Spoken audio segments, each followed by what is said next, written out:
breath to be a cardiac symptom, but he's also 75 and has a history of coronary artery disease. So by both of these risk calculators, he's an elevated risk patient.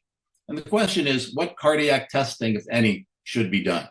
Well, if we go back to this, and this is part of that algorithm that I showed before, he's a high-risk patient, and therefore, by being an elevated risk patient, we need to think, well, what risk modifiers does he have? Well, he has a history of coronary artery disease, so a 12-lead EKG would be reasonable by these guidelines. He also has new exertional dyspnea. And someone with new exertional dyspnea, that's a class 1 indication for an echocardiogram. So already a couple of tests that maybe the old guidelines wouldn't have recommended are being recommended here. And because he's an elevated risk patient, we then want to ask ourselves, what is his functional capacity? Well, his functional capacity is not particularly good. He walks with a cane and he doesn't walk very far. So it might be reasonable in this gentleman to check cardiac biomarkers, something we would not have done before. And if those biomarkers are abnormal, that's when the group has to really talk about whether it makes any sense to do further testing, such as a stress test or a coronary CT. So a lot of possible options, but at least several tests that would be reasonable and possibly more based on the discussions that are had in a multidisciplinary fashion.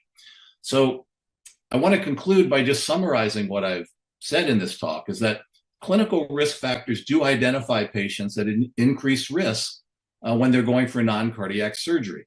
Non-invasive imaging does add information, but remember that for most non-invasive imaging, the positive predictive value is low. There will be a lot of false positives when we send patients for these tests, including stress tests and CT. And there is no evidence right now that preoperative non-invasive imaging reduces the risk of perioperative MI or cardiac death. With the exception, perhaps, of significant left main disease, prophylactic coronary artery revascularization before non-cardiac surgery does not improve short or long-term outcomes.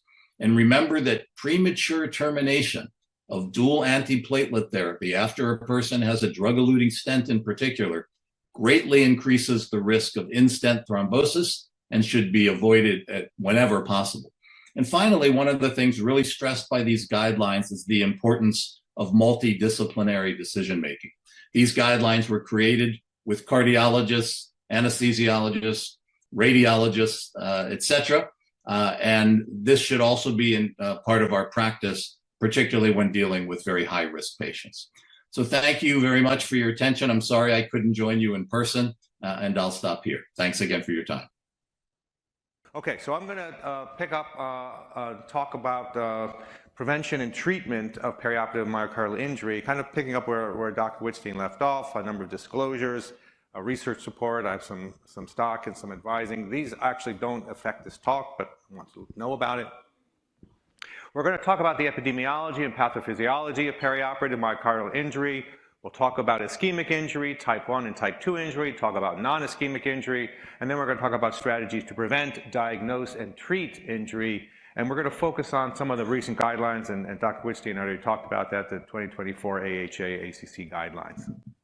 Okay, so most of you, I'm sure, know that perioperative cardiovascular morbidity is the leading cause of perioperative death. It occurs relatively frequently in about 5% of non-cardiac surgeries in adults. And we're going to talk about what we call major adverse cardiovascular events, or MACE, where there are a number of major adverse events. We're going to focus on myocardial infarction and myocardial injury in non-cardiac surgery. That goes by the acronym MINS. There are these other ones: congestive heart failure, cardiogenic shock, cardiac arrest, stroke, and death. Obviously, those are very important, but we're not going to focus on those, but they are also in the category of MACE. Now, when we talk about myocardial injury, it comes in a bunch of different flavors. So when you have myocardial injury, you can measure that by a troponin, and if it is ischemic, that's one category, and there are non-ischemic causes.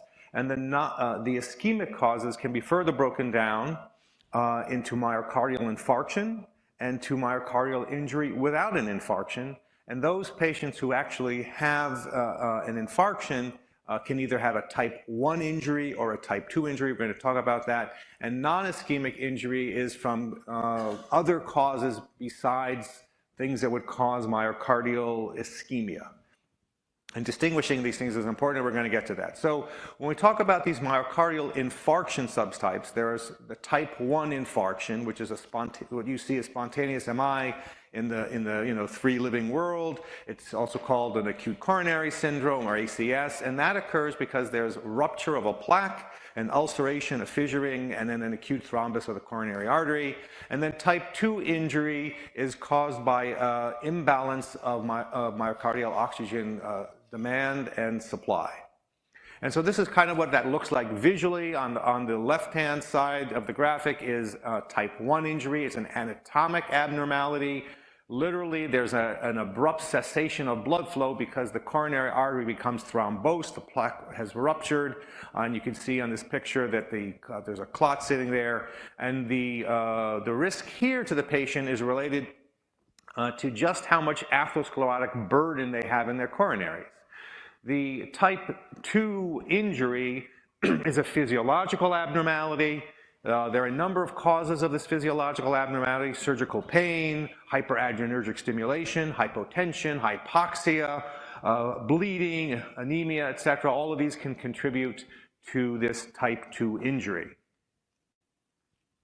Just a quick note for you, this is emerging data about the relationship between pain and myocardial injury. This is a study that was done, a post hoc analysis of a hip fracture trial. It was a randomized clinical trial. This part isn't randomized, but what they did is they looked at the relationship between the magnitude of pain the patient was experiencing in the setting of their hip fracture and their troponin. And in this study, all of the patients just got troponin as part of the protocol. And what you can see here is that when you look at just a troponin elevation, which would be a MINS or a myocardial ischemic injury in the second group, or a myocardial infarction, the amount of pain the patient had was a risk factor for having myocardial injury of any type.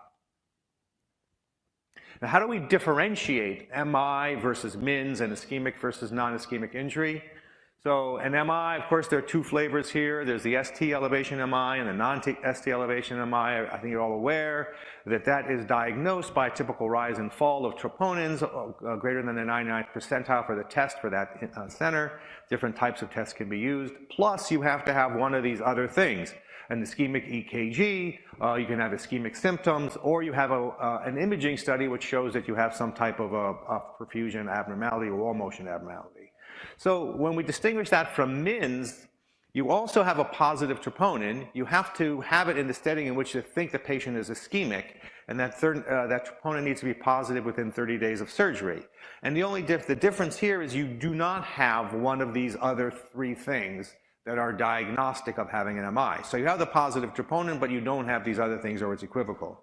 And then these non-ischemic injury is when you have an alternative cause for injury, which is more likely than ischemia. So for example, someone who's septic or has some type of an infection or a pulmonary embolus, myocarditis, those are all going to cause a troponin leak. And if that's present, it's more likely that that's the cause than ischemia, although some people can have both. So here's a question just to think about this.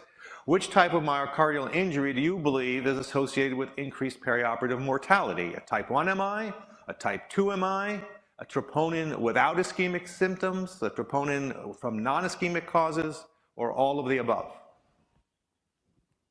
And the answer is, well, first of all, long-term mortality is essentially the same whether you have a type 1 injury or a type 2 injury. And these are data, this isn't from the perioperative period itself, it's actually for patients who have presented to the emergency room and then diagnosed with either a type 1 or a type 2 MI.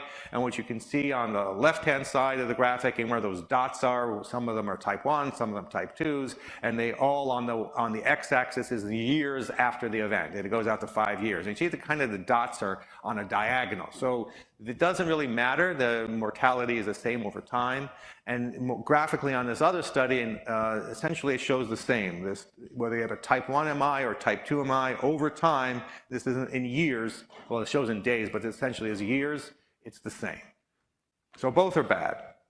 Now, MINS, meaning the myocardial injury in non-cardiac surgery without meeting the definition of MI, it is more frequent. It occurs more frequently than an actual MI. But if you actually can diagnose, or you do diagnose MI, the mortality is higher. And you can see here on this graphic, this is old data from the POISE trial. You see there symptomatic MIs have an odds ratio for death of 4, and the asymptomatic MIs also have an odds ratio of death of 4, and then the MINS have an odds ratio of about 2.5. Still elevated risk of death, but not quite as high if you don't reach the threshold of actually diagnosing MI. On the right-hand side are a series of graphics which are showing another prospective cohort in which troponins were measured, and they looked at the mortality rate for those who had injury or didn't have injury, had MI, and had ischemic injury for non-ischemic.